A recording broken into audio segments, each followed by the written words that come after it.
Hi, this is Stan Recap. Today I'm going to explain a 2011 action fantasy film called The First Avenger. Before proceeding, please make sure to give this video a thumbs up, comment on what your favorite part was, and subscribe to our channel for more. In the Arctic, scientists and researchers find a plane trapped in ice, and someone very valuable awaits them to be unfrozen. In 1942, Norway, German officer Johann Schmidt has captured a village, so he can put his hands on a very mysterious artifact, the Tesseract, the so-called Odin's Pearl. Meanwhile, at the Brooklyn Draft Board, a young man, Steve Rogers, is willing to volunteer to join the army to defend his homeland. But he is rejected because of his many illnesses. Later in the day in theaters, without any hesitation he tells a guy in there to just shut up, and because of that he obviously gets punched in the face. Hang on this all day. Right in time, Bucky, his best friend, appears to save Steve. Steve is saved by Bucky by his best friend, who at the same time starts to boast because he got drafted. In the evening, both of them and two other girls whom Bucky called go to the scientific exhibition. But instead of going to dance with the girls, Steve is yet again thinking of a way to be accepted in the army. Bucky doesn't understand that Steve can't sit still while others lay down their lives for this country. Their conversation is heard by Dr. Abraham Erskine, and after they both said goodbye to each other, Steve is again trying to complete the survey illegally. Dr. Erskine gets there as well and gives Steve one question. Do you want to kill the Nazi? Steve says he doesn't want to kill anyone, he just hates the goons, no matter who they are. Erskine gives him category A and leaves. Meanwhile, Schmidt and his assistant scientist 𝐼𝐚𝐝𝐿𝐬𝐬 use the Tesseract to gain its power, and the experiment has gone successful. Steve, now as a private, arrives at the military camp, while at the same time, Agent Peggy Carter arrives there too, and makes it clear who's in charge here. Colonel Chester Phillips explains to the rookies that they're all contestants, and the administration has to choose the best one. The military prep starts, and obviously, Steve is being the worst contestant because of his problems. However, him getting smarter than the others, he completes a difficult task and gets to the base along Peggy Carter, which impressed her by a lot. The doctor tells the colonel that these trainings are for nothing, all because he already has made a decision. He has chosen Steve. Colonel Phillips doesn't understand why would the doctor need a scrawny kid for the experiment, and Dr. Erskine tells him he needs qualities that are far more important than physical ones. The colonel gets a fake grenade, and with the words "at war, we need courage," he proceeds to throw it at the contestants. Everyone tried to run away, with only Steve being the only one to sacrifice himself by covering the grenade with his own body to save his comrades. Now the colonel already has figured out what kind of qualities the doctor was talking about. Later that evening, Doc tells Steve about Schmidt that experimented on himself to become superhuman. The serum worked, but side effects occurred. The next day, Steve goes to the procedure to become the first super soldier. He tells Peggy that he's been beaten up in almost every street you can find. Peggy asks him why didn't he just run away, to which he replies with, "You run away once, you'll always tend to run away." Peggy was the only woman that ever had the will to talk to Steve.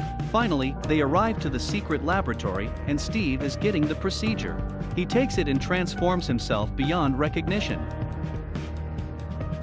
Unfortunately, their joy of success is quickly overshadowed by one of Schmidt's agents who ends up killing Dr. Erskine. Peggy chases after the agent, and she is able to detain him for a bit. Steve immediately bursts into the fight and chases him as well. He's now fast enough to catch up to the car. He ends the chase and gets the agent. Steve gets him out of the submarine, but the agent bites the cyanide ampoule to end himself with the words "Hail Hydra." Meanwhile, Schmidt got his hands on the Tesseract. He takes down the generals by testing his newest invention.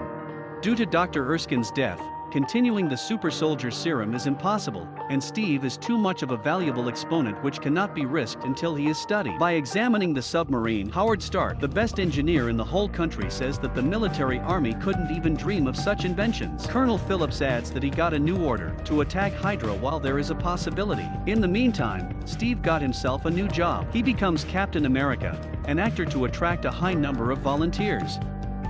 He's starring in movies and ads, and they even make comic books about him, and Steve genuinely enjoys this. Unfortunately, the real soldiers aren't applauding him at all. Peggy arrives and says that Steve is destined for more. She mentioned that Hydra almost destroyed the 107th Infantry Detachment. After hearing that, Steve remembers that Bucky was in that detachment too. He runs to the colonel and finds out that operations to free prisoners won't happen due to the good strengthening of the Hydra base. Steve decides to go there himself so he can rescue his comrade from captivity. Peggy and Howard help him to get to the Hydra base as close as possible. He secretly infiltrates while taking down some soldiers. He successfully frees the entire infantry detachment. While they're fighting for their freedom, he's still searching for Bucky. The prisoners are easily able to capture Hydra's tech and take them out. 𝐒𝐿 knows well in no way the base can be captured, so he presses the self-destruct button. Steve finds Bucky in some sort of laboratory, and while they're trying to escape they bump into 𝐒𝐿 itself and join the fight. After that, he shows what those super serum side effects have done to him, then leaves. Steve and Bucky get out of there alive along with the other comrades, and Steve becomes a real hero, proving he's worthy to step in the battle. Colonel Phillips is glad that Steve disobeyed him. Now they're planning a new operation for him, and he decides to take the people who got out of the Hydra base along with him.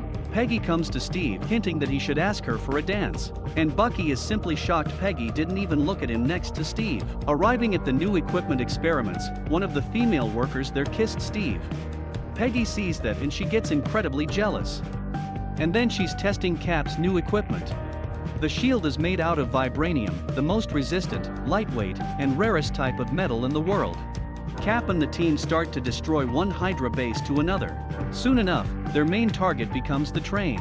Steve and Bucky bump into a strong enemy. They're able to take him down, but Bucky falls out of the train, and Steve wasn't able to save him.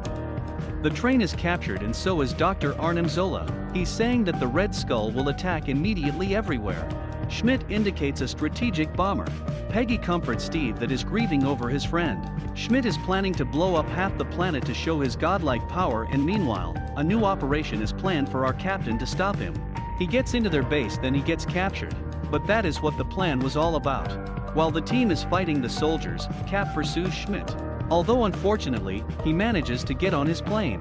Cap doesn't have enough speed, but he's picked up by the colonel and Peggy kisses him before jumping on the plane.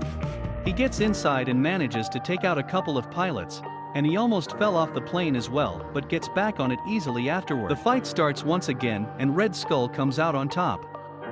But suddenly when he tried grabbing the Tesseract, he's reduced to atoms, while the cube itself burns the floor and lands in the ocean. Steve gets to the steering wheel and informs Peggy that the plane cannot be properly landed, and it has to be drowned. She tries to dissuade him, but Steve already made his choice and decides to sacrifice himself. Before landing in the ocean, he asks her for a dance.